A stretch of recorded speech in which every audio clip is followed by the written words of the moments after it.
Hey, everybody, welcome to the We Talk Sports podcast, where we talk about sports. As always, I'm your host, Corey Tanisoff, joined by co host Gerald Mendoza. Gerald, how are you? I'm doing just great. Yeah, yeah, no questions or pressing issues on your mind right now. I have ADHD, so it's gonna pass quickly. Well, I've got a question, and it's why we've been gone so long. I don't know, Gerald. Why have we been gone so long? Um, I'll tell you why. There weren't enough Taco Bell releases to keep myself and DJ there wasn't sustained. enough. There wasn't enough Taco Bell news. Yep, That's one thing. yep. Secondly, um, The I Giants suck. think The Yankees botched. The Dodgers lost in the NLCS. The Skins and the or Orioles are still the football team is terrible. bad, but they beat the Cedric Penny Mullins State. didn't get No, the recognition I think he deserved. he got Ryan MVP votes. Mountcastle didn't get the recognition he deserved. Mullins got Um, MVP votes though. But he got votes. I come Okay. with good news to the viewers. Uh, is it's almost Thanksgiving, and in 3 hours it will officially be Thanksgiving. So back on the food podcast, which isn't a food podcast, but is. Gerald, what you doing for Thanksgiving? All right. We are actually we're spending most of the day at two. Both of my grandmas are in the state, so we're going to my dad's mom first in Gaithersburg at around 12 or 1. We're having lunch with them this year. So basically Thanksgiving, but just lunchtime. Um, All home cooked? Everything's home cooked. We don't order anything in. We spend time cooking. Obviously, best part of Thanksgiving is the way that my family bonds is by roasting each other vehemently. And it's great. It's great. No, because it's funny. Every single year, without fail, they get to this one story where they all start making fun of the way how each and every one of my uncles and my dad, how they used to cry when they used to get disciplined. And it's funny. The oldest one, Boomers. my aunt, she said, or no, they say that she used to cry. She used to sound like a cow. And they say that because one time when she was getting spanked in Nicaragua, she ran outside to try to get away, and then a cow chased her back into the house. That's an ancestor saying, I took my whoopings. You're getting the fuck back in there. Right, exactly. That's reincarnated like great grandmother saying, "I like if you're not gonna get hit by her, you're gonna get trucked by me." Just imagine you go outside for some relief, and then all of a sudden you just get You get hit bodied by a cow. damn cow. So my family has started doing something which I think is very, very handy. Is there's only about 2 or 3 things that we make at home anymore for Thanksgiving. Right. We get the rest from I think it's Whole Foods. Okay. You can like pre-order food from Whole Foods that you just heat up in the oven, and it's all pretty good. We put our own little touches on it, but it's all there. It's all good. The only thing that will be missing this year. So myself, for those who don't know, I'm a pescatarian of 15 years now. Mhm. Uh, the only thing, two Who things eats missing. Taco Bell? Well, yeah, but I always get the black beans Right. because it's better than the regular beans. So we're missing the oyster stuffing because oysters are incredibly hard to come across right now, very expensive, and well, that's the only thing that we're missing really. But every year I get a new seafood thing that I do. The last 2 years I did a tuna steak, and I realized I missed my opportunity because this year I should have thought lobster. Just get a whole lobster and just enjoy that. Instead, I chose a better fish, and I picked a what was it? It wasn't haddock, Halibut.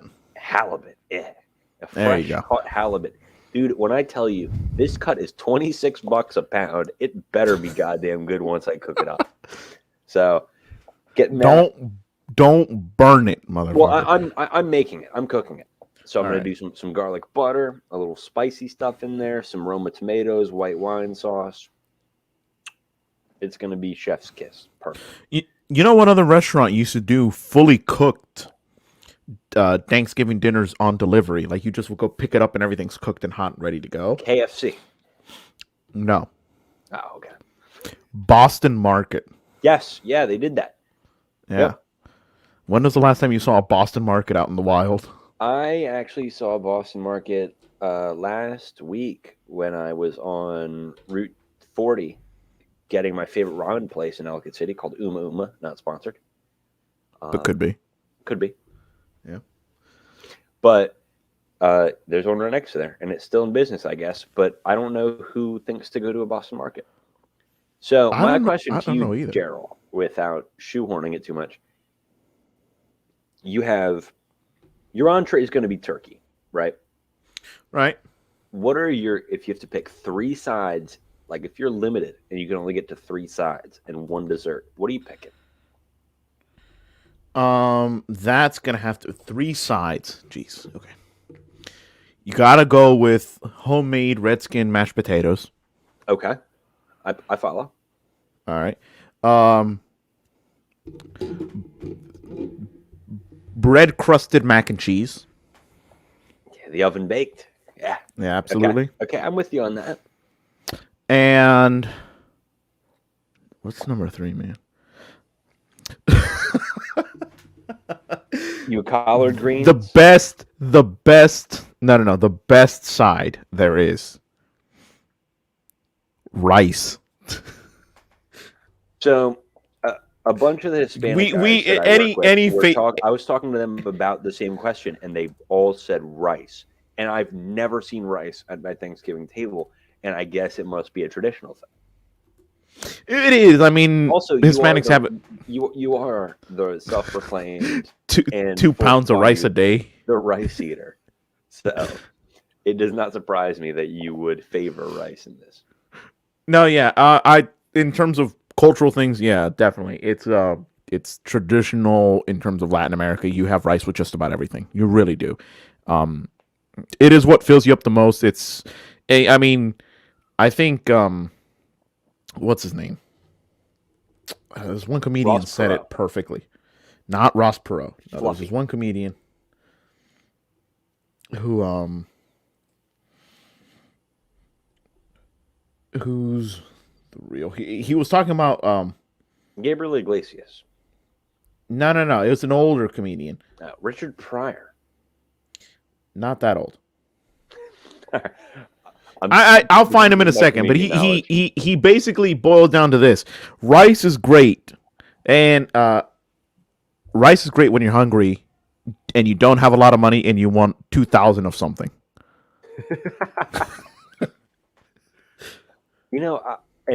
And so you took taters, mac and cheese, and rice. Yeah, I can't help but notice, dude, you've got 3 things with no nutritional value. Absolutely not. No, nothing. All right, absolutely not. And you got 1 left. What's the dessert? Oh, dessert's gotta be. I think.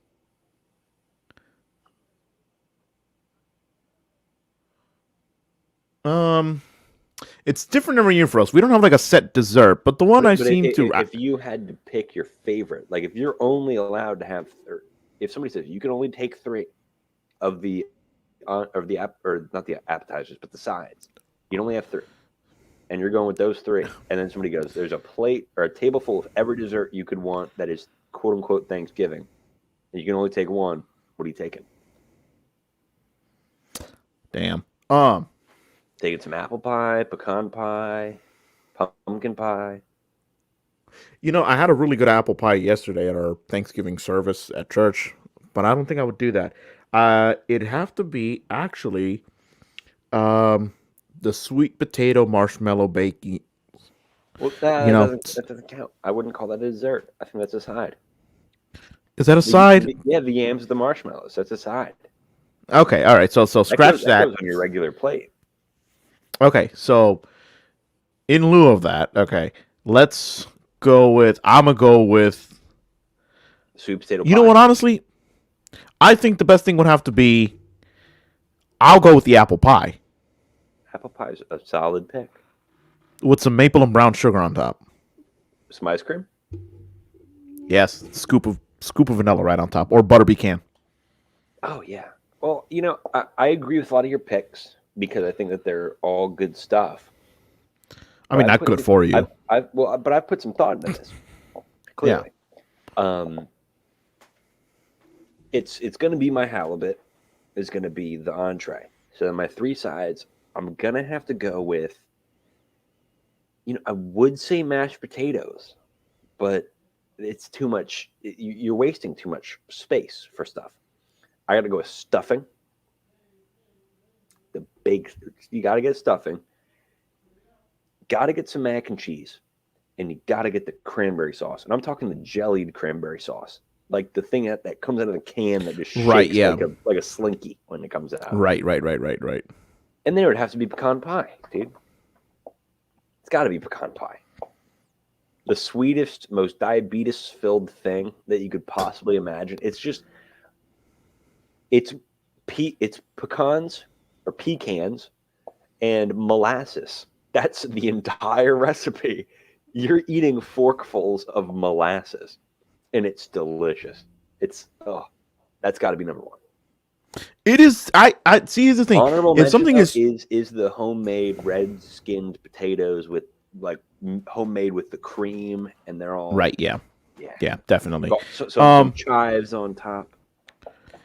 Definitely. Real quick though, the what is it? The damn it, I lost it. Moving on. Anyway. Yeah. So that has been the food segment of this week's podcast. Thankfully, we weren't angry about something this time. When we're angry about food, you don't want to be angry about food. There's no anger when it comes to food. It bonds. The first time when Taco Bell took away. Well, that was when you were slandering Taco Bell because you hadn't had it.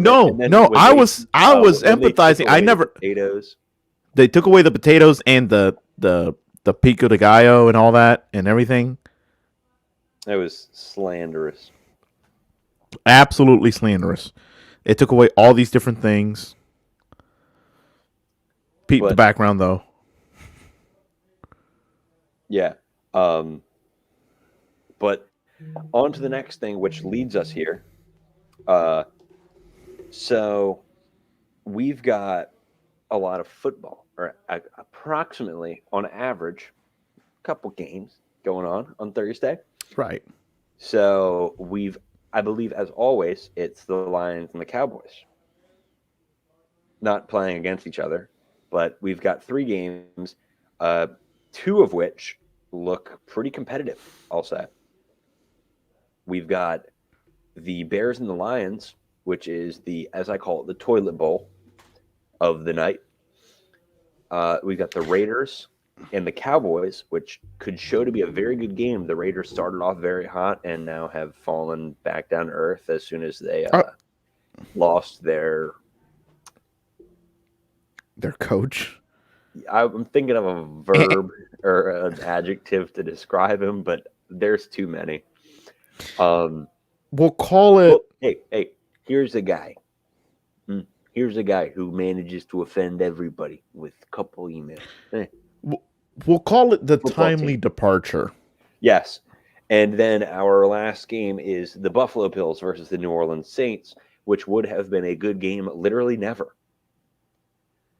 So, what are your picks on these games? We got Bears Lions. That's I feel like for some reason somehow, and probably not Justin Fields' own fault, because remember that game earlier in the season where he was starting and he was the leading rusher with 10 yards of total offense? Yeah, I remember that. Yep. Montgomery went down. How the fuck does that even happen, man? 10 yards total offense. I don't know. I feel like it'll be a like when the Giants play the Washington football team. It'll be a shit show, but somehow still entertaining. It's a trap game. So exactly. What I would pick for this. I call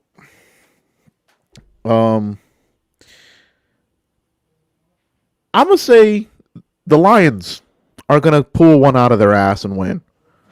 Okay, and I only say that because somehow they do decide to show up on Thursday nights, and Jared Goff is still competent enough to be able to uh, to manage a game well enough over the abilities of I think Justin Fields, right? That just Yes. said, Yeah. yeah, Justin Fields. If he ends up starting, he went out with a rib injury uh, in this week's game. Right, right, right. So yeah, I I've got the Bears right now. I believe that they're only favored by a field goal. I have the Bears by 14. I don't see a way that it's close. I don't see a way that it's even a football game. I mean, the Bears just took on the Ravens and came within a drive of beating them. And the Ravens are a good looking team. And the Bears are also a good looking team, but they need their quarterback to show up and they need some actual offensive line play. They need their depth. They need GR3 to come out and be their good wide right, right, receiver, right. or Allen Robinson. They need him to come out and be their good wide receiver. They need Montgomery to come out of the backfield and be good. They need Justin Fields healthy. They need their lines to activate. But I would put Bears on that. Um, how much do you have the Lions winning by? Less than a touchdown. I'll say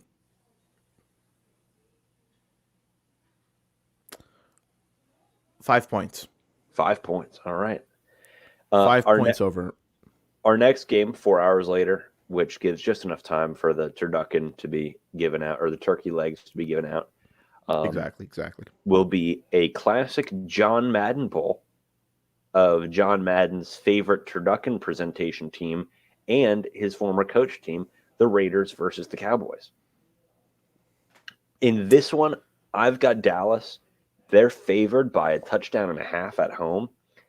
I don't know if I think it'll be that close, but I do see Dak Prescott and I McCarthy's getting in the groove with the team, starting to make things work.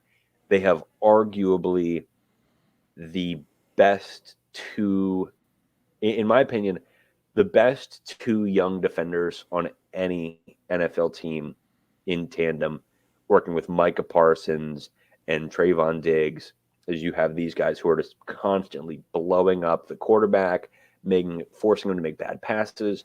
Trayvon Diggs had 6 picks in his first 6 games. Micah Parsons, Penn State alum, we are, uh, constantly keeps doing miracle things. So I think that they're going to put too much pressure on that weak-looking Raiders offensive line. They have Richie Incognito, cool. He's one of the biggest, most hated players in the NFL. So I've got the Cowboys winning by a touchdown. I think 7.5 is a little broad, but I got Cowboys, and I have it a definite. Um, I have them winning by more than a touchdown. I'll agree with you that I believe that the Cowboys are playing as a more complete team right now and are on an upswing, while the Raiders are on more of a downswing in general. I like Derek Carr as a quarterback. I really like Derek Carr. I think Makes he's one of great. I us. think he's, huh? I know, I know, That but makes still, one of I like us. him. I like him as a quarterback. He still hasn't been the same since his injury, but hey, that almost never happens. But I still think he's really good. I think he plays very well for the scheme that this team tries to do. But I think Dak Prescott is just is gonna play a lot better, and he's gonna be able to move the ball around the way he wants. He's gonna have the tools around him to be able to really execute his game plan. And um, yeah, I see Dallas winning by about 10 points. And now this last game was our evening game, another 4 hour window in between starts. It's an 8:20 game. Bills at Saints. Now somehow the Bills are only favored by 6 points. I can see this going either two ways. This is a game I would stay away from betting on if you're a sports Right. better. because I can see the Bills winning by 21 points or 24 points, or it's a trap game. We just saw I them don't get think it's. trounced I by don't think. they do, we just saw them get trounced by Indianapolis last week. In the first half, Josh Allen threw 2 picks. They took him out of the game and put in Mitch Trubisky, who immediately threw a pick. So I think that I think the Bills are too young of a team in order to take this as a revenge game. If there's a game to bet on or to watch this week, not to bet, I would take the Bucks Colts game because Tom Brady is going to be upset that he lost the football team. I don't think Josh Allen has that in his blood yet of taking a bad loss and then converting it into the next week. And plus, it's a shorter gap as well. I will agree with you that I think this can go either way. Though, Bills by 21. Bills by 21. I'm going to disagree with you on the spread. I am going to agree with you that it's a toss-up. And I really do think, I don't know what it is. Sometimes you just get to those games where nothing but gunslinging happens. Like, remember that one Monday night game that was supposed to be in Mexico City, but the field was so terrible after a Shakira concert that they had to cancel it and move it to LA? Yeah. That was one of the best Monday night games I have ever seen in my life because literally the defense didn't exist, and both Jared Goff, who was really, really good, and I was really high on Jared Goff at the time, and Patrick Mahomes were just getting into their rhythm, and they said, fuck it, go downfield.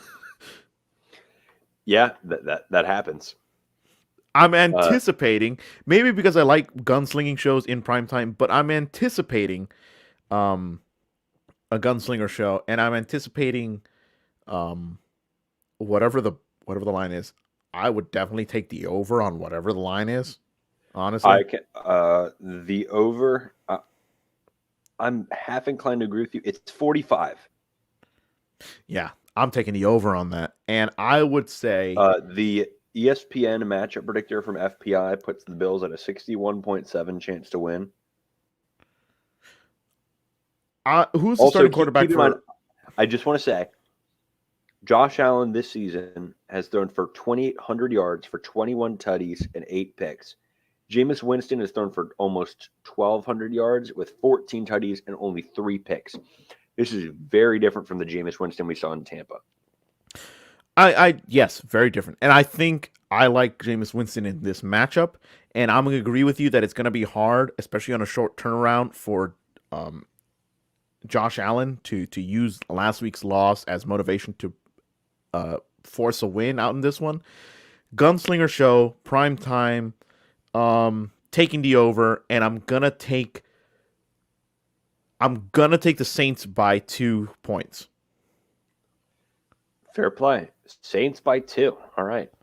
So football is going to be very interesting, at least upcoming through Thanksgiving, because what else do you do but eat turkey, get too tired, and watch football?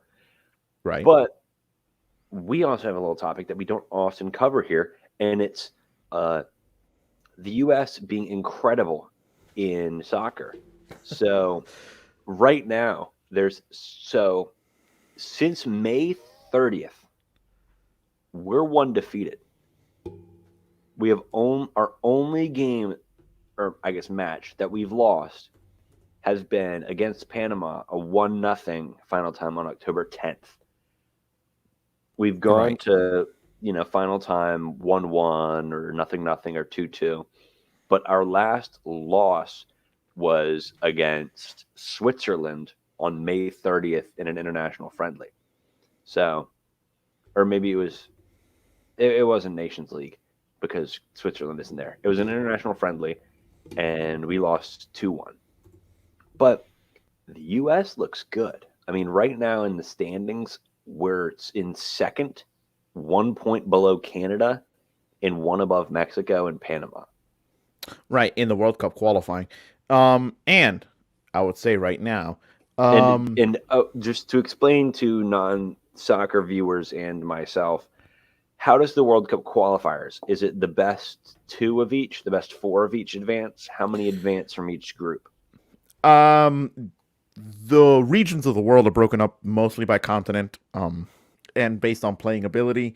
You got some really weird outliers, like I think Israel plays in the Europe conference, and um, Australia plays in the Asia conference because they have better competition there. Which, like, you know what, fair.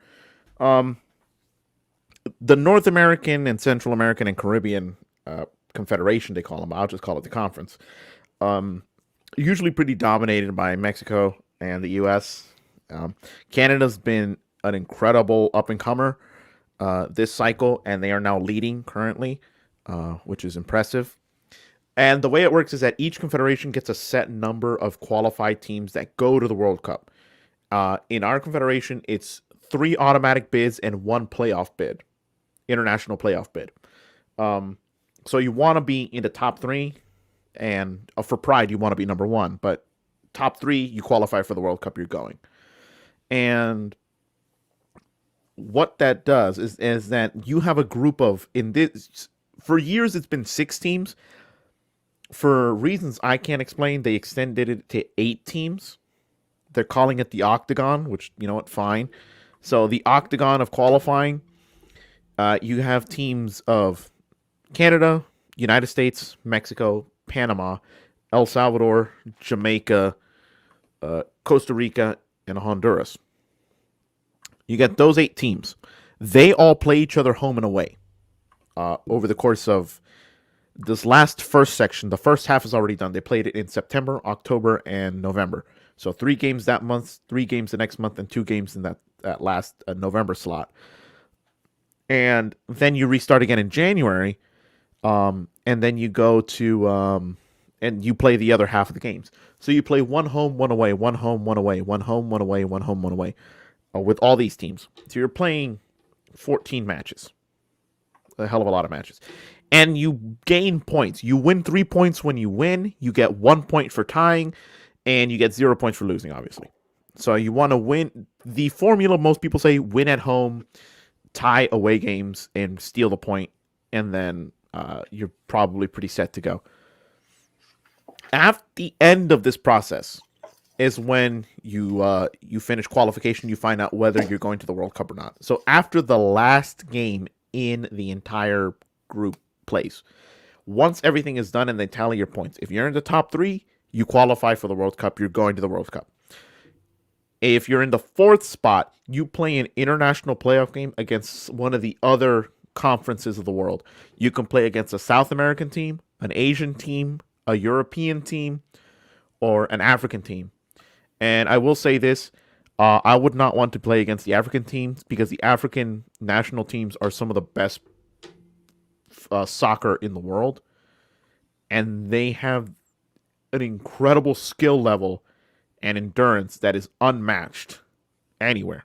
There might be some better quality and some more flair in places like Europe and South America, but African national teams are a beast to deal with in the World Cup. Well, they're very And deep. Is while they might have just 1 or 2 like stars on their roster who play over in big positions in right. Europe. Their entire roster is pretty much guys who are blanketed within Europe. They play their Mm-hmm. roles. They're not main guys, but they play the damn thing. When you Oh look in yeah. like Argentina, and Argentina's a decent team, but they have the The second majority of best their players player. play in Right. Argentina. Well, they have the second best player of all time on their roster, but the rest of their team is not up to that caliber. Or you look at Portugal, and they have the best player of all time on their roster, but the rest of it is not necessarily that high up to snuff.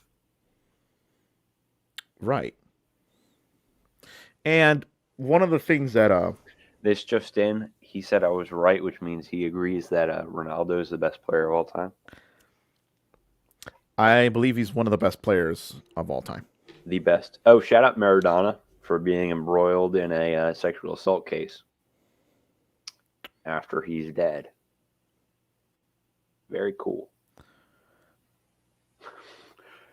I How mean, How about that?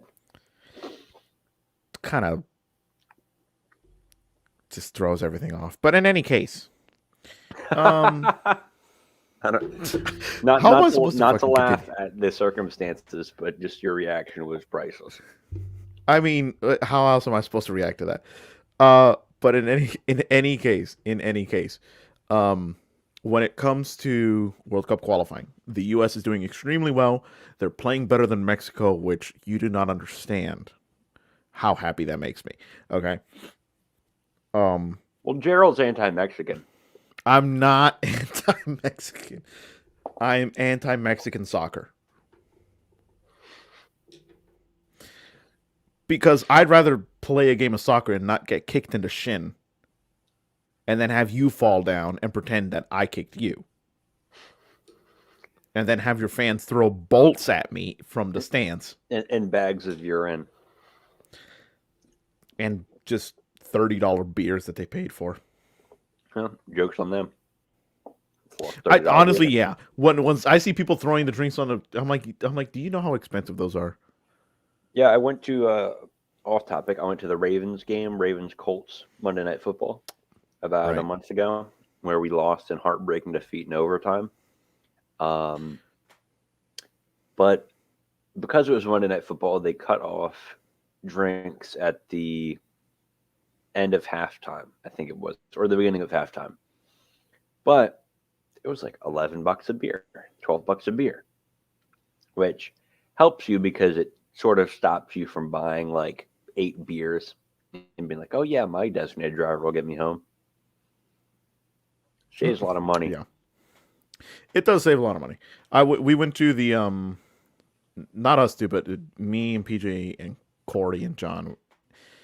We went to the Washington versus New York Skins game. game. Yep. Um, I actually what saw a roller PJ at coaster the ride. Ravens game that I went to. Oh, you did? Okay. Yep. Yeah. Um, no, but the first of all, I lost my voice during that game, um, which is great being a singer, but Also, whatever. this just in. Sorry, the Capitals just Hmm. beat the Canadians 6-3. How many did Obi get? It's a good question because I don't care about the Capitals anymore. I don't care about their winning. I only care about Ovi. That's fair. Completely fair. I want him Um, to break the goddamn record. He deserves it. He's the he best really pure does. scorer in the NHL ever. He had no goals, 3 assists. I don't know. Maybe Pretty he's good. saving all of that for like later in the season. Saving all of it for 2 days from now. Yeah, that's true. Okay, but real quick, and I'll finish up quickly on this. Back to World Cup qualifying. U.S. is in a good run because, and we talked about this earlier, they have a bunch of studs on their team now, internationally recognized studs. Weston McKinney, Oh, absolute facilitator, yep. good organizer of the team, good team leader. Tim Weah breaking out and being the best player in both of the games they recently played in November. Um, being someone who knows how to pass the ball around and make opportunities happen and create opportunities out of thin air. Um, Zach Steffen being our number one goalie. Well, really, the U.S. has always had really good goalies. All of the goalies in the U.S. can be categorized by one image, and it's a brick wall.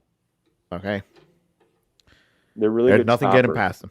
Yep. They're very good as Yes, stoppers. But as soon as you get, like, the thing that I admire about the USA goalies is if you have a defender near, even one defender near, it's as good as blocked.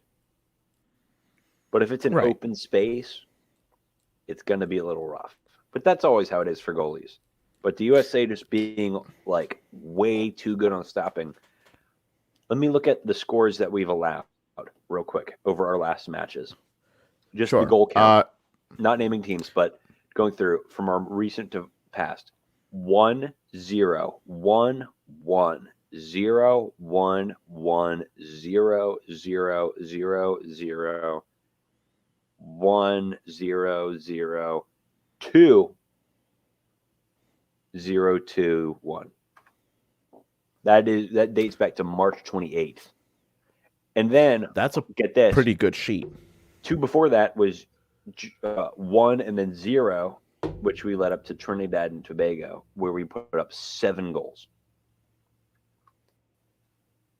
Speaking of the U.S. in the World Cup qualifiers, we have an international friendly against Bosnia and Herzegovina. Thank you, sir. Bosnia Herzegovina. Yeah, that one. Wherever Nikola Jokic is from.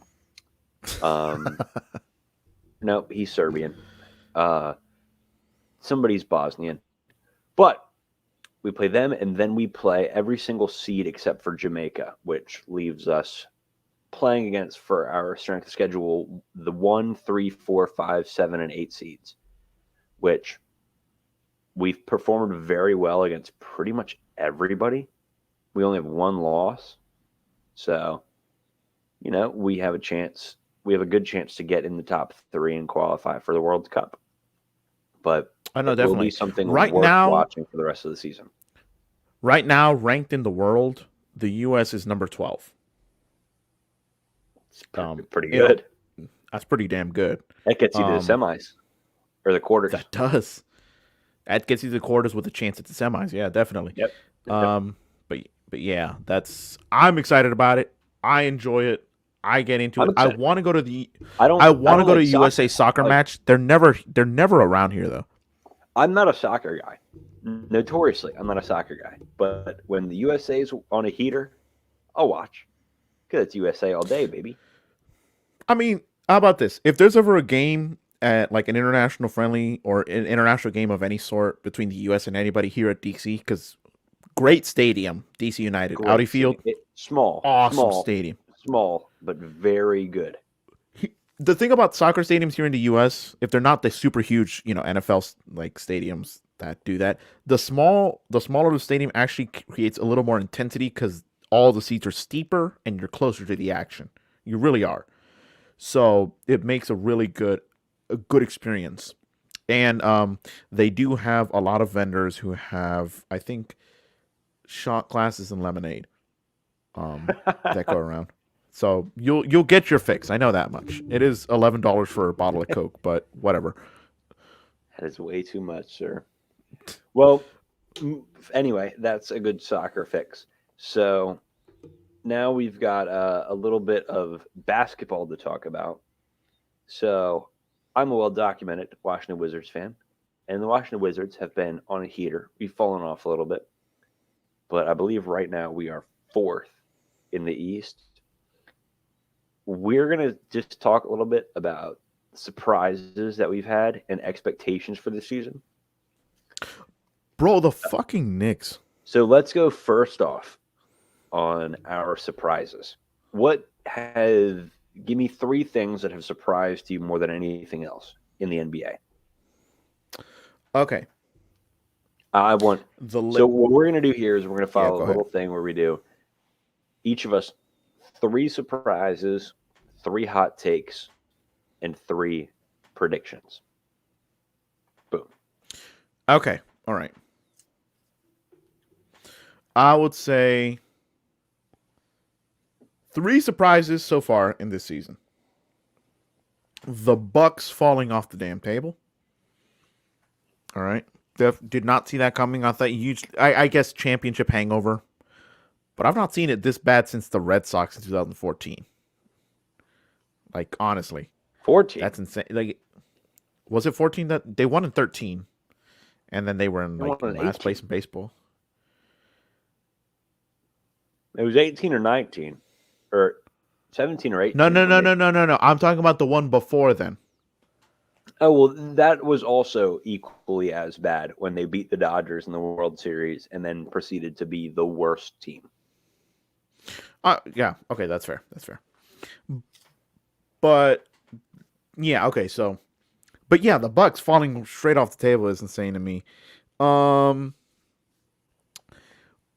Whatever the hell Miami did to their uniforms after having some of the best uniforms of all time, the Miami Vice uniforms. The blue and pinks. And then I'm telling you, what is it with these weird fonts that everyone keeps on wanting to put in all of their shit? Because It's the papyrus. no, here's the thing about that. It looks like a ransom letter. Yes, I agree, 100%. It looks like a It's like ransom the letter, and block letter format it's absolutely. I thought the Brooklyn Nets City jersey from last season was bad. No, this is worse. with the This is rainbow worse. lettering. I just no. The Nets Or jersey with the the crayon. as now that I like to refer to them as is the Toys R Us jerseys. Absolutely. Every single That one dude, right there. they're red, yellow, and blue, bro. That's just Toys R Us, bro. Get Jeffrey the giraffe out here. He's your new Why mascot. I isn't don't know Jeffrey the what is giraffe employed as an NBA mascot at this point? what is the Nets What is the Nets mascot? A net, like a basketball net. All right, cool. Their mascot now is just Richard Jefferson. He Richard comes out and he's like, Jefferson. "Hey, I'm Richard Jefferson." Everybody goes, "Why? I don't make the rules." Why? No. Okay. So that's number two, and then number three. Surprises this season. Um, the amount of dysfunction in LA with the Lakers. I thought sometimes I really do. I think I hold up too much hope that some of these players' egos will not get in the way of them actually putting forward a good game plan for them to win a championship. That does not seem to be the priority for some of these people on the Lakers. It looks like they're padding their own stats. They want to be the standout star in a very crowded room, and it's causing them to not play well enough as a team. I mean, we made jokes about this when KD, Yep. Kyrie, and James Harden were at the Nets, and they had like it would have just been announced that all three of them are going to be there, and you said the drive down the court is just going to be each of them doing 30 seconds of isolation play and then doing a fadeaway jumper and missing Yeah, indeed. like that. So like that seems to be what's happening with the Lakers. And it's surprising to me because I would think that someone would take the reins and say, get it together. We need to win some actual games here. But no one seems to be necessarily concerned about that because I think they believe their own hype that they're just going to coast into um, the Western Conference playoffs. And it looks like there's a definite chance that they might not. Okay. So, my three that I'll say are my biggest surprises of this season. I'd say the Wizards starting off on a heater. I mean, we Right. are still without our top center. I don't believe. I mean, we haven't had Thomas Bryant. Yeah, we haven't had him. He's on the roster. Double checking because I haven't seen a minute of him. Yeah, he's. Let me just make sure that we still have Thomas Bryant. He didn't do something crazy. Right. Yeah, we have Thomas Bryant. He's injured, but in our trade giving away Russell Westbrook, essentially what we brought in this season was Corey Kispert, a rookie, Kyle Kuzma and Spencer Dinwiddie, and Montrezl Harrell. And each of those guys, I've always thought to myself, yeah, they're mediocre at best. Or not mediocre at best. I would say that they're mediocre. Spencer Dinwiddie has been having a very good season. Kyle Kuzma is putting up his best season of his life with 9.4 rebounds for us. Montrez has been excellent on the defensive end. I mean, we started out this season, we were at the top of the, I was going to say American League, but we're at the top of the East. And now we're, second in the Southeast, just behind Miami. And if it goes to conference, I believe that we're in fourth. So that's my first analysis is, first of all, Bradley Beal, certified stud. Incredible. Bona fide. My second takeaway, that is something, I guess these are all team related, is Right. the Bulls. I did not see Chicago being anything of a contender. but they have put together such a solid roster with, just however they put it together, they're starting five. You put it through, and I mean, what they've got: Lonzo, Zach Levine, DeMar DeRozan, Alex Caruso, um, Derek Jones Jr., Kobe White. They have now, and Nick Vucevic. They've got these guys who are just solid players. They can play the damn game, and they've been doing an excellent job of it. My third and maybe Yeah, my third and second biggest surprise. I'd say the Wizards was the first biggest surprise. But right there is the Warriors. Is they don't have Clay back. They made essentially no personnel changes, and they went from a middling team of a cusp, like, oh yeah, we might be, um, you know, we might be a playoff team. We might be this. We might be that. And now, I mean, I think, what did they get? Evan Mobley, is that their guy? That rookie that they just I picked think up? so. Let's double check this because I hate to be wrong. Yeah, they got Nemanja Bjelica. Gary Payton II has been really good. Oh no, Jonathan Kuminga. That's who I was looking for. Mobley went to the Cavs, I believe. But Kuminga has been a bona fide baller. They don't even have Clay back yet. They're playing just Steph Curry and a bunch of other guys, and they are twice defeated this season. The Warriors, I don't think that their roster, well, with Clay back, it might change, but as of right now, I don't think it would take a 7-game series against anybody. But one game, they'll beat you. They'll get you. So that's my 3 surprises. Okay. All right. So let's go for some hot takes. All right. Some hot takes. Let me see what I got here. All right. My first hot take is that my man Bismack Biyombo is going to be the NBA MVP this year. I'm sorry. No, that doesn't count. I know it doesn't. Don't worry. I still need to get my Bismack jersey. My Bismack Orlando Magic Orange Fever custom made jersey. You got to get that busy bee. Why doesn't Bismack Biyombo have a partnership with McDonald's right now? We see all these celebrities making Bismack. Something. It's just like we see all these random celebrities getting these why endorsement isn't he a deals. partner with Kendrick Lamar? Sit down, Biyombo. Sit down, Biyombo. Shout out Bismack Biyombo. Bismack Biyombo, my favorite NBA center. And then you got Al Horford. Al The worst NBA center. What's Al Horford's actual name? Alfred. I'm pretty sure it's Alfred. It's not Albert. I'm 99% sure it's Alfred. His name is Alfred. Yes. Bro. Listen, Alfred Joel Horford Reynoso. Because he's part Dominican. That explains a lot. Here's the thing. Okay, point is. Dude, if he were an Albert, things would be different. But he's Alfred. His parents literally set him up for failure. Okay, Well, no. All right, here's my here's some of my hot takes. Okay. All right, give me your 3. Number 1. The Heat are going to finish first in the East.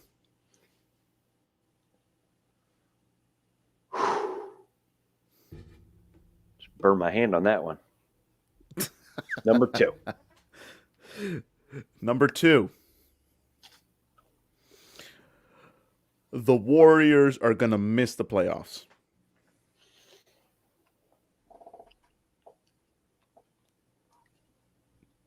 Keep in mind, these will be remembered, and I'm going to clip these and bring them back at the end of the These season. are yes, these are recorded. These are on record. And Yes. these are things that you believe.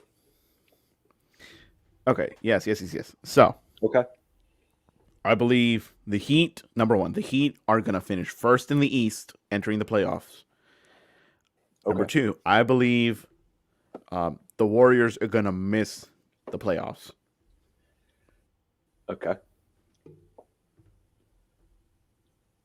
And what's that third boy And right there? number 'Cause I feel like this is going to be the worst.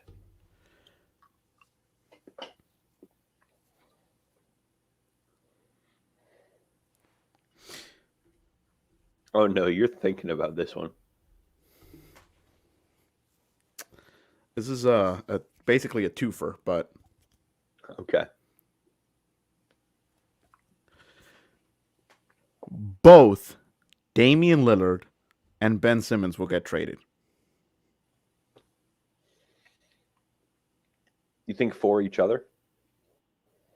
I'm not so sure about for each other. I could see it happening. Okay, maybe that's a hot take. Ben Simmons and Dame get traded for each other. I mean, both of them getting traded is a hot enough take. All right. Well, I don't believe any of those. Okay. Here's I mine. wouldn't expect you to. Number one, Steph Curry MVP. I think it's way too early, but Steph MVP.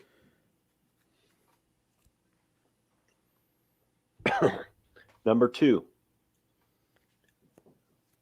is Ben Simmons playing right now? I'm not sure. That determines my next hot take. Because I got to figure out whether or not I genuinely believe that Ben Simmons is going to be this year's Defensive Player of the Year.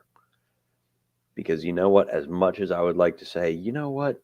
The rest of the NBA, I believe in all of you guys. I would love to just say, you know what? Shout out Ben Simmons. I'm going to go ahead and say Rudy Gobert for DPOI right now. Third time. It's my hot take. Third time. Rip Rudy Gobert. Yep. You can't stop the Rude. If he were a wrestler, he'd be Bobby Roode. So that's my two. And then I'll say my third hot take is that I believe this. I believe that the Brooklyn Nets first round bounced. We said that last year, I think. Yeah. I think we said that last year, and we were all just a bit wrong on that. But no, I can see that. If I can do a fourth hot take, actually, this is less steaming hot, but I'm willing to bet something that Boston, nor Brooklyn, nor Philly makes it to the conference final. No, the finals or the conference finals? The finals easily. Okay. But I don't think that any of them are going to make it to the conference finals.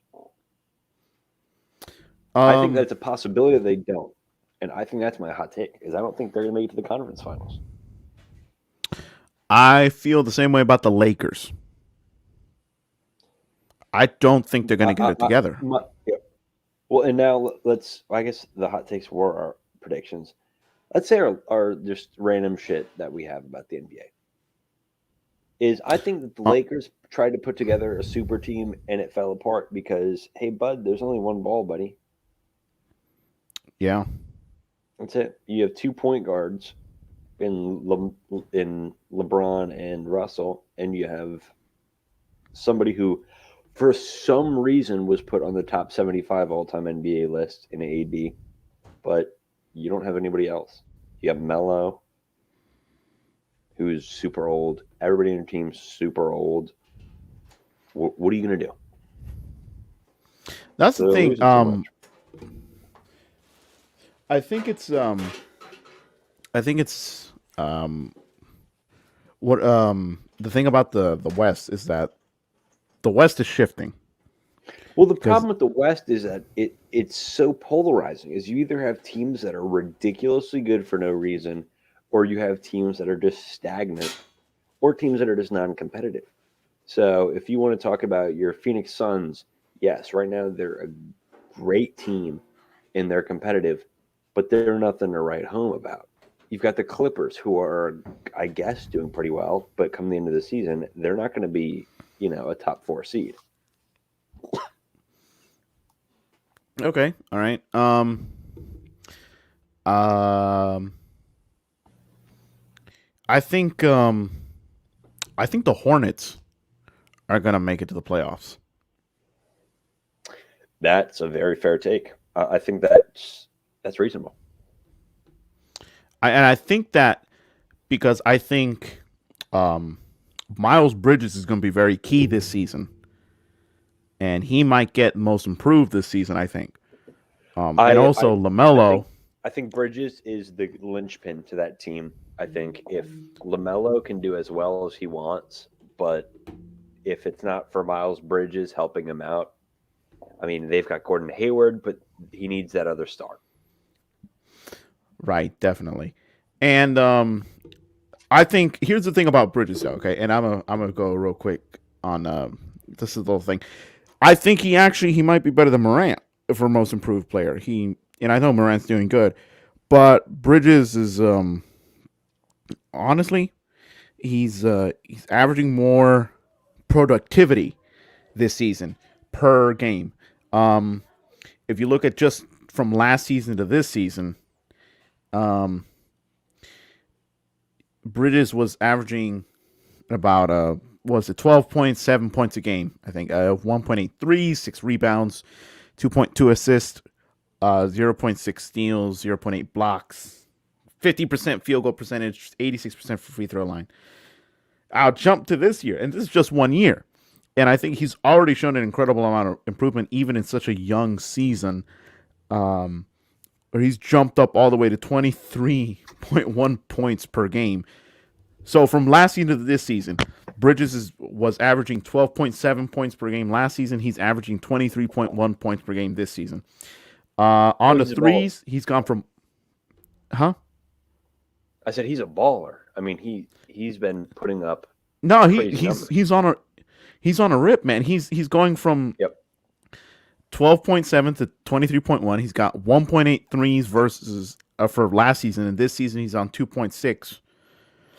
He's gone from 6 to 7.9 rebounds. He's opening up an assists. He's getting more steals. He's marginally better on blocks. Field goals actually gone down from 50 to 47%, but his free throws have gone up 2%. But overall, he's improving.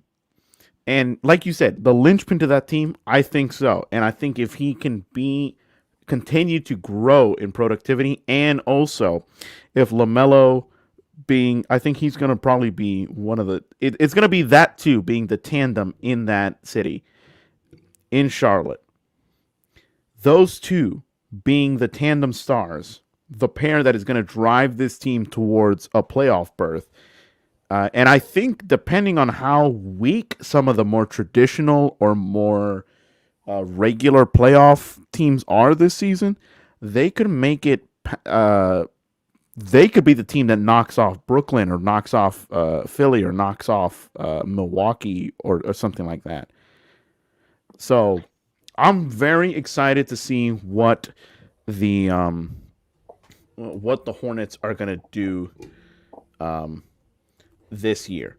Well, And my guess, sorry to interrupt. My guess here is that whoever we see in the finals will not be a team that we've seen in the last 2 years.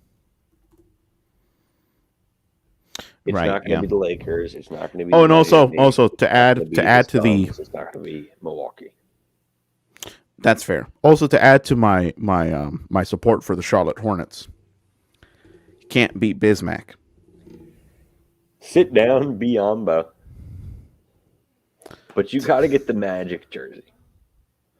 I will You have get to, the He doesn't even play for the match. I think You got I to just get it, dude. decided to I just decided to get it. I'm gonna get a custom made Orlando Magic Orange Fever jersey, and I'm gonna put Bismack Biyombo's name on it. Yeah. It's And gonna be what great. are you gonna do about it? It's just gonna What are you gonna be do? no. It's just gonna be just Bismack Biyombo's name. It is gonna be his number. No, I'll put his number. Okay. Hold on here. There we go. All right. I got this when I was in Orlando. I'll tell you what. So right now, I believe we're at around 21 subscribers, 20 subscribers. If we ever get to 100, I will personally buy.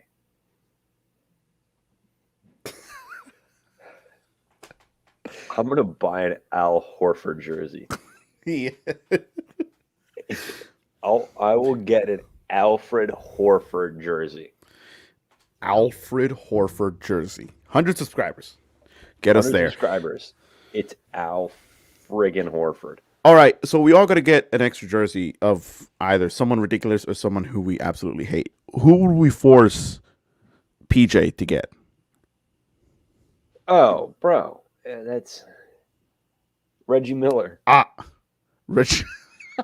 An Indiana Pacers Reggie Miller jersey. Yes, the Nick Killer. His nickname is the Nick Killer because he bounced them so many times. Okay, so we'll get him to buy a Reggie Miller jersey, and also,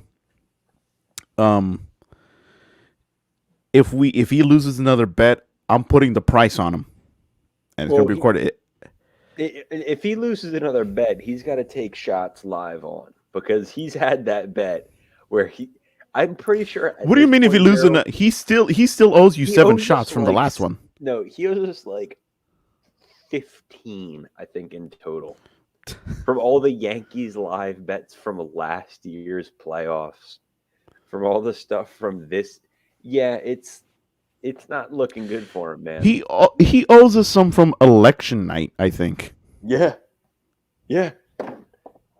dude, he passed out on election night, and we kept that stuff going because we keep the energy, we keep the lights on. If he ever does another one, I'm gonna force him to buy a Porzingis jersey. Oh, Tingus Pingus. I'll tell you, no, I have a worse poison for him. Kevin Knox.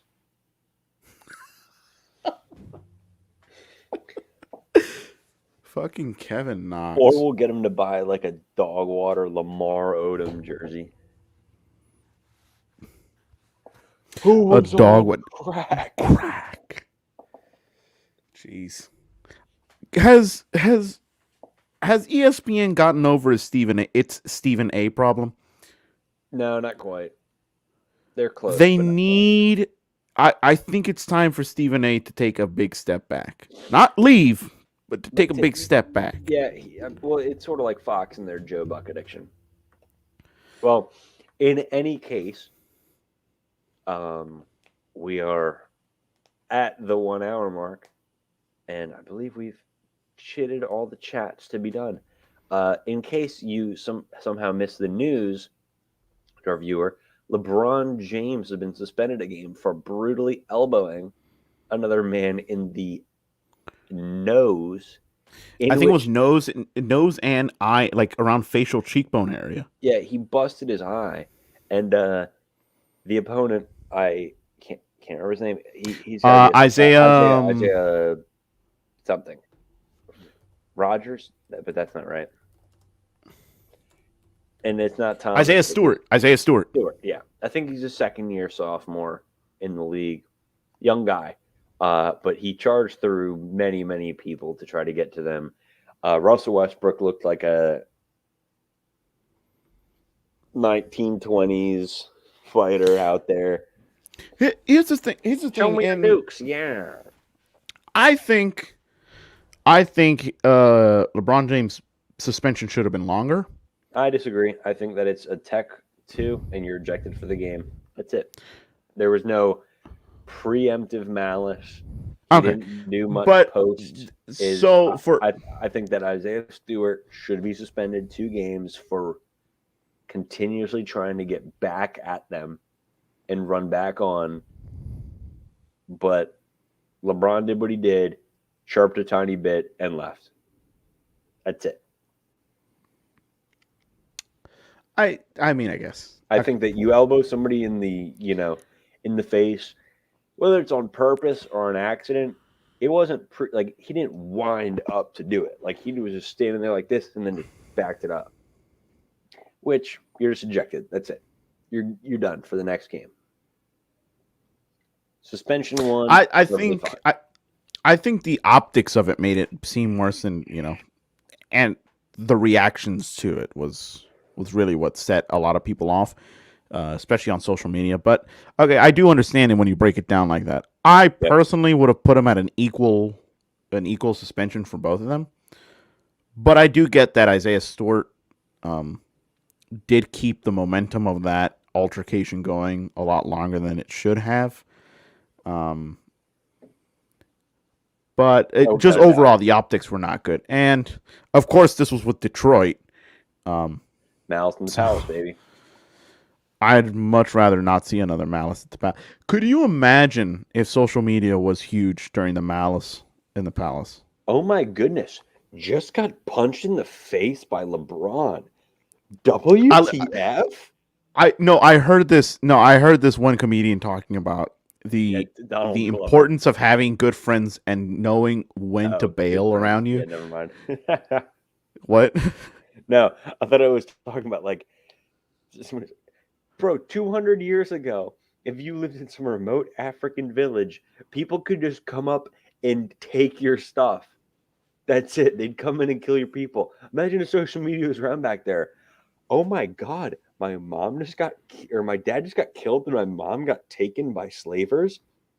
WTF? Question mark? No, this man was talking about like understanding who you're around, understanding who you associate with. And the best example he put was the fact that during the Malice in the Palace, when Ron Artest went up into the stands, he did end up punching the wrong guy. Yep. Yep. Because that guy didn't run. He didn't move. And even if you see someone throw something at an athlete next to you, my first job is going to be running the other way. Yep. Because I'm not going to get caught up in that. I don't care if it's like, could you imagine if a hockey player did that? Oh. And you know, hockey player. Here's the thing about hockey players: no matter what happens, the entire team will back them up every single time. Yep. So you got a bunch of foreign and domestic muscle men whose job is to knock each other's teeth out on plexiglass boards and score while skating on metal blades on top of ice with sticks. Yep. And you want to piss one of them off that they're going to go into the crowd and try to beat you up, you are dead at that point. It's not going to end well for you. It is not going to end well for you. But yeah, make good choices, make good friends, because if you're not, you could end up getting punched by Ron Artest. Oh, without a doubt. Yeah, you're going to get clocked. Yeah. I mean, it's pretty crazy. But like I said, optics being what it is. The reactions, the blood that was coming out, and the reaction by Isaiah Stewart, just in general.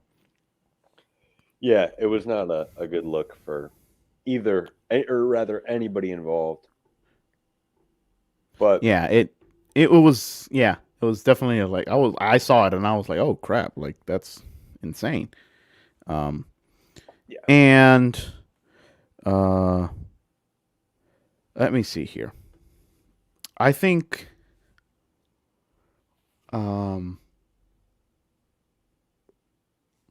I do think this is my last prediction. Sure. I'm going to say, and this is just in general in the world of basketball, LeBron gets one more ring and that's it. You know what? I don't think that you're so wrong. I think that kind of makes sense. I can see I him. I don't yeah. believe this year. I think he'll stick around for another 3 years or so, but maybe another ring, and he'll have five.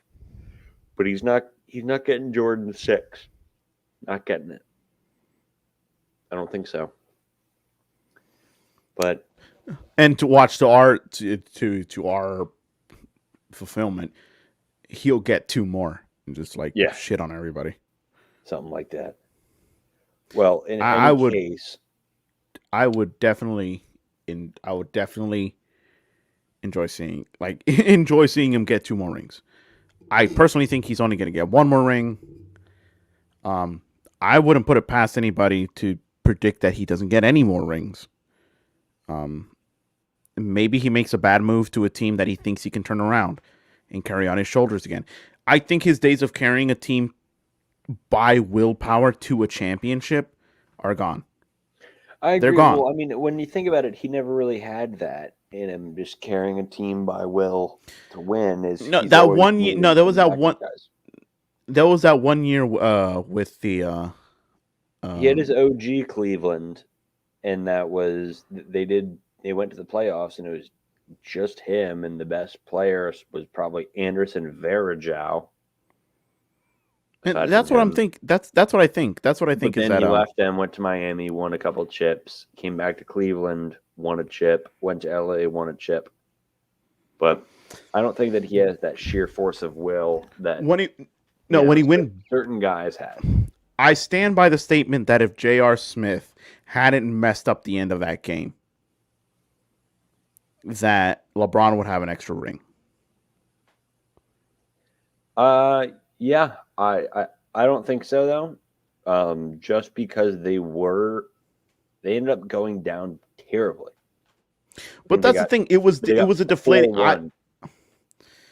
I would I still think I personally I really do think that catching everybody off a surprise because everyone was calling it.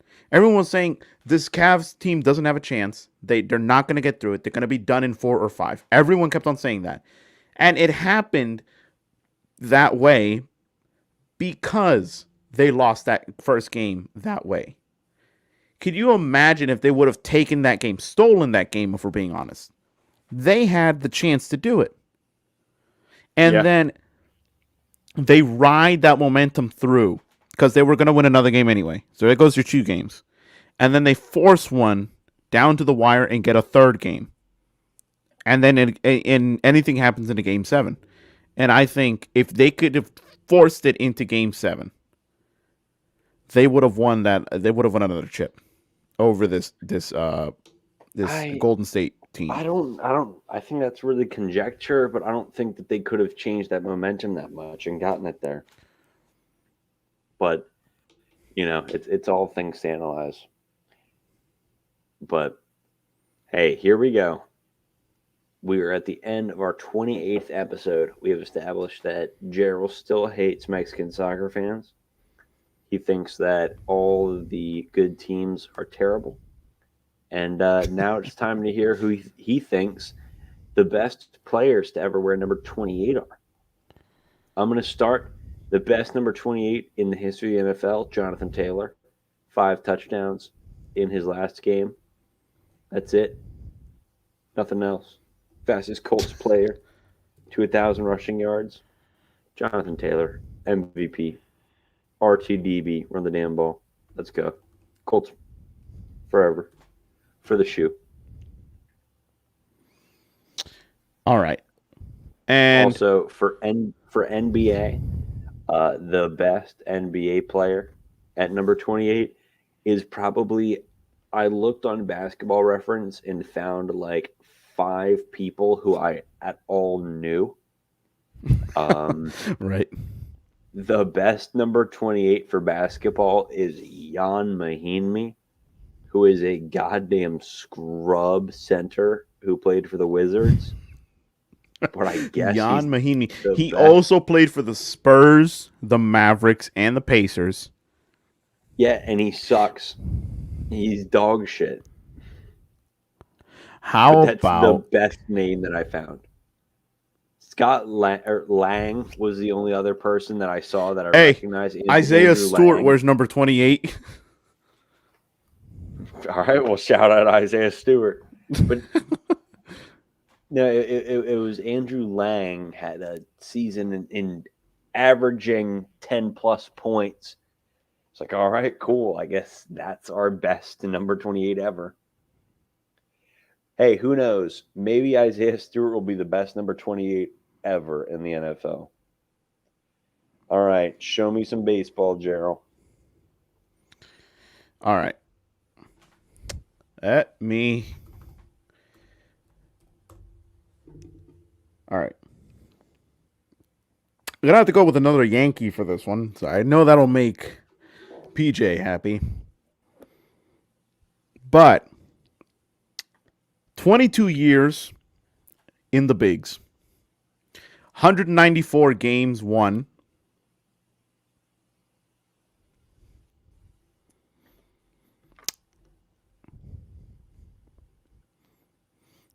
Used to play for the Twins as well. He was inducted in 2011 into the Hall of Fame. Hall of Fame. Pettit? No. No. Hall of Fame in 2011 in his 14th year of eligibility. Oh. Righty Bert Blyleven. Yeah. 149 games won. Number 28. That's the best MLB player. I Blyleven. can't think of another. I'm trying to think of. Did Scott Rowland wear 28? I don't think so. Sparky Lyle I mean, wore number I just 28. need to seek my curiosity Right. because there's a 90, or I'd say there's a 60% chance that I'm wrong. I'm looking up towards the number 30s and all that. I'm gonna like the number 30s. Oh, you're gonna like the number 30s? Oh yeah. 28, right? Yeah, number 28. Oh, Scott Rowland was 26. That's what it was. All right.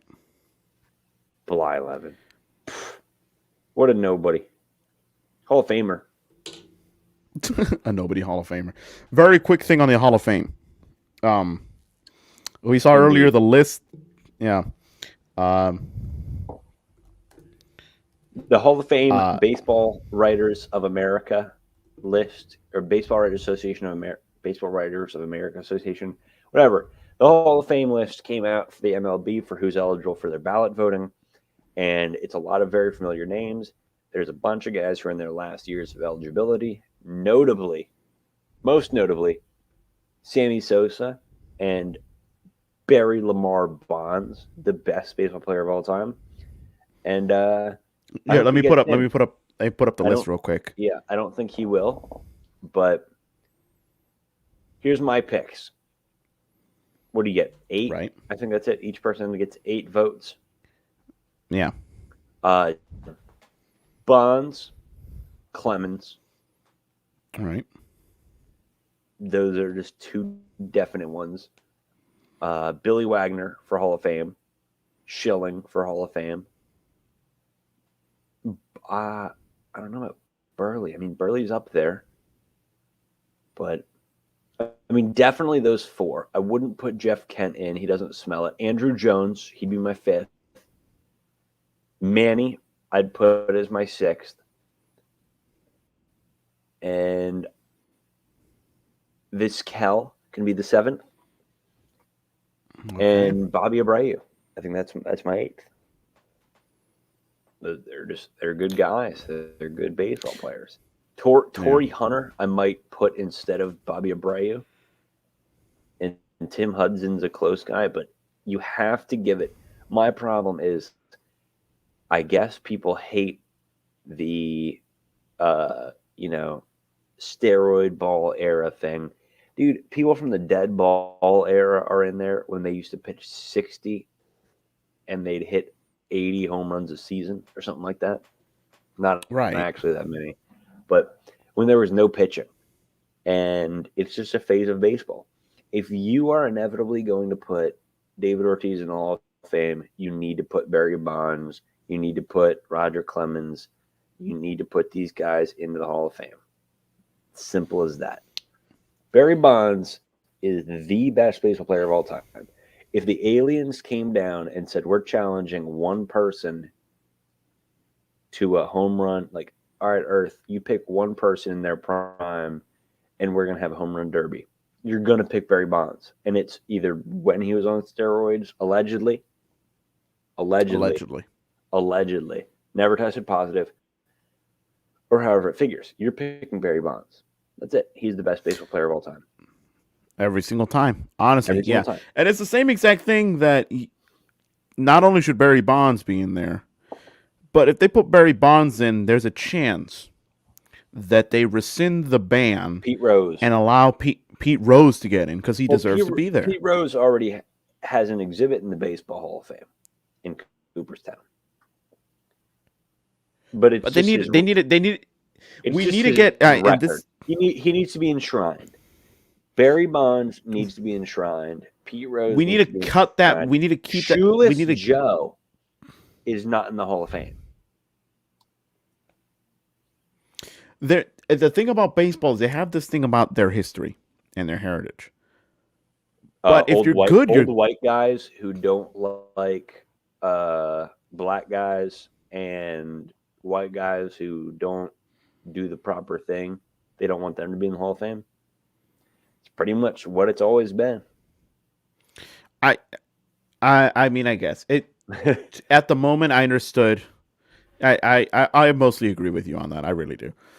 At the time when Pete Rose was banned from the Hall of Fame, I understand the hard feelings and everything, but at this point, enough time has passed. You have to get past it, and you have to allow one of the greatest baseball players of all time, one of the best hustlers, 110% workers. Well, the best hitter of all time. He is the most hits, best hitter in baseball to be in the Hall of Fame. Get rid of that exhibit. Don't say, oh, he's kind of in there. You need to get past that barrier. You need to rip that veil off and just put him in where he deserves to be. And I agree. I feel like putting Barry Bonds in there is going to allow that doorway to be open.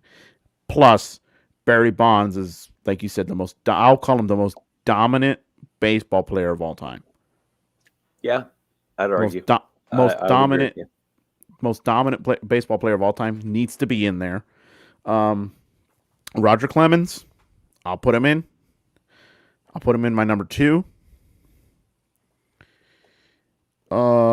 Sammy Sosa, I would put it at number 3.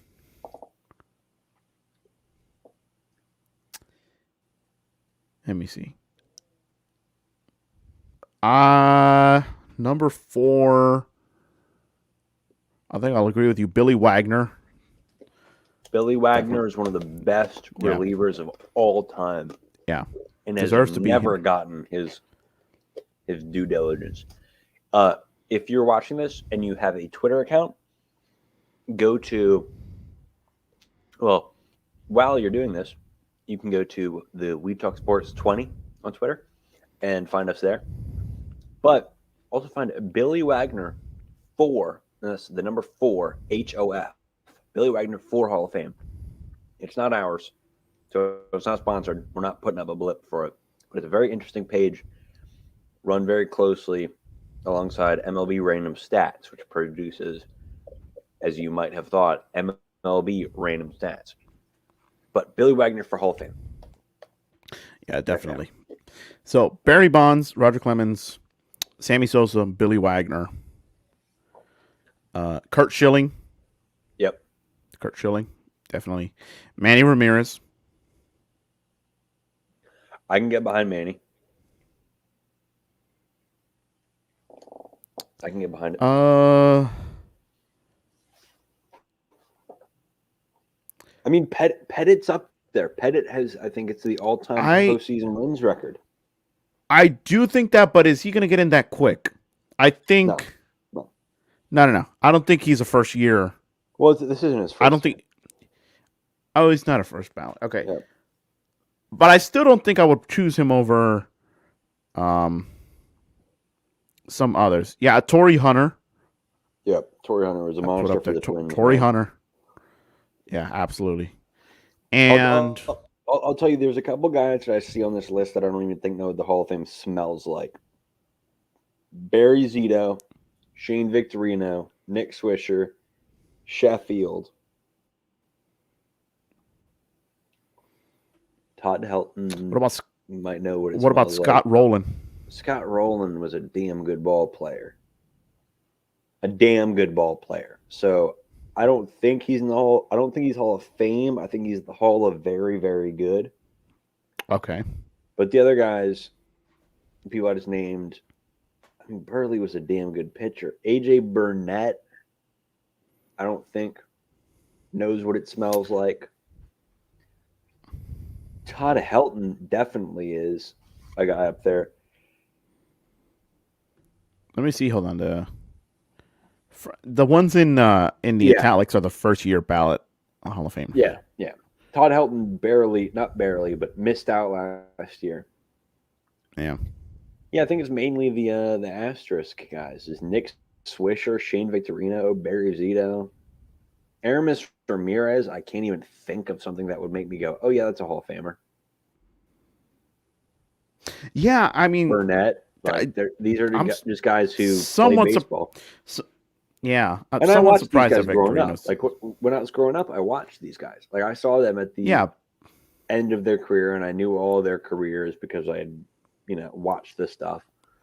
But none of these guys are spectacular. The new guys, at least. I think the most spectacular first year guy is Torrey Hunter, which is duh. Right. And Mark Burley. Torrey Hunter. Yeah, Burley and Hunter are the only guys that I look at and go, "Oh yeah, that could be a Hall of Famer." LaTroy Hawkins was a dog, but different time for a different thing. Yeah. Okay, so yeah, there's that. And I'm gonna stop sharing this, and I'm gonna ask you one more question before we finish this thing up. I'll give you one more answer. All right. So, if we were to have, I need to pick 3 players currently playing. No, 4 players in the MLB currently playing right now. Right. That are gonna be first ballot Hall of Famers. Right. Without a doubt, in your mind. Right. Oh, that's it? Yeah. 4 first ballot Hall of Famers who Mike Trout are playing Kershaw, right now. Justin Verlander and Max Scherzer. Okay. All right. I think it just gets as simple as that. I mean, it really, you can't argue with that. Wait. Hold on. Now, let me change this up because I'll make it even easier.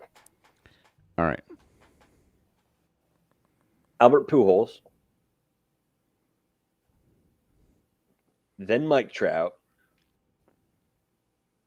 Then Max Scherzer. Then Clayton Kershaw. Because Pujols is going to the Hall of Fame. That is a man who's going to the Hall of Fame. I actually had this conversation with my dad not too long ago.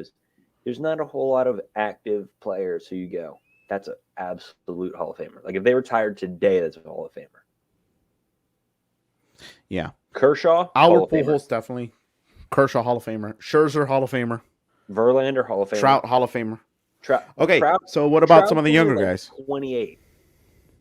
Well, the youngest guy that I can think that will be a Hall of Famer is Bryce Harper. Like that I can definitively say that's a Hall of Famer. What about Mookie Betts? Is he the same age? I'm not sure what age he is, but would you put Mookie Betts into that conversation? I would, but I think I think Mookie Betts is a better ball player than Bryce Harper, but I think accolades come to it because a lot of the Hall of Fame thing, a lot of people get, they like to see good things. They like to see accolades. Okay. Mookie Betts has an MVP and a chip. Right. Bryce Harper now has an MVP and a chip. And Bryce Harper's doing this now while playing for the Phillies. I don't think Tatis yet. He got I wait. don't He got a think chip. Vlad. Bryce? Yeah. Yeah, didn't he get one in the Nationals? I thought he was already traded at that point. No. You're right. Yep. Good catch. So he doesn't have a chip. So Mookie's got Yeah. 2 chips Right. and an MVP. So yeah, I would. I'll change my mind. The youngest guy that I'm gonna, if let's say they stay healthy and they keep their natural career progression, I'm not saying they get better or worse, but stay something. Otani, Shohei, I was just about to ask you about that. MVP. I think He's an MVP. Yeah. He already Yeah. won unanimous MVP, and I don't know how old he is. I'm gonna look this up. I'm gonna take a guess and say he's 24. he did spend some years in his home league, in his domestic league back home. In Japan they always play really, really young. Okay, That's Otani's true. 27. Mike Trout's 30. Mike Trout already, though, has 3 MVPs or so up on his billboard of just monstrous amounts of awards. I would say another, my only other controversy on MVP, or not MVP, Hall of Fame talks is Buster Posey. Because I don't know if Buster Posey's a Hall of Famer. I think he is. He did have a bit of a shorter career, don't you think?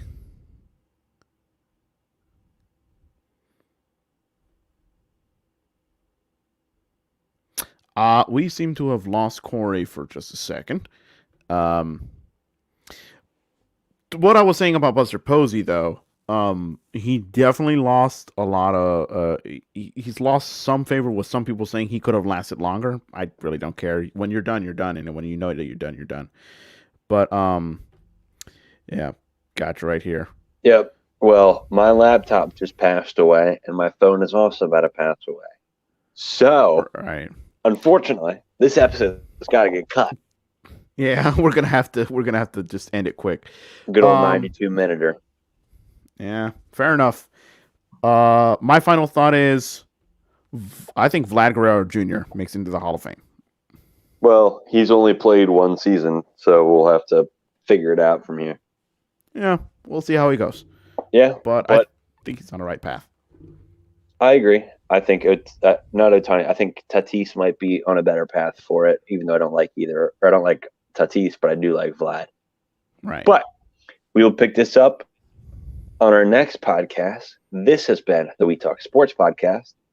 As always, I've been Corey. And I've been Gerald.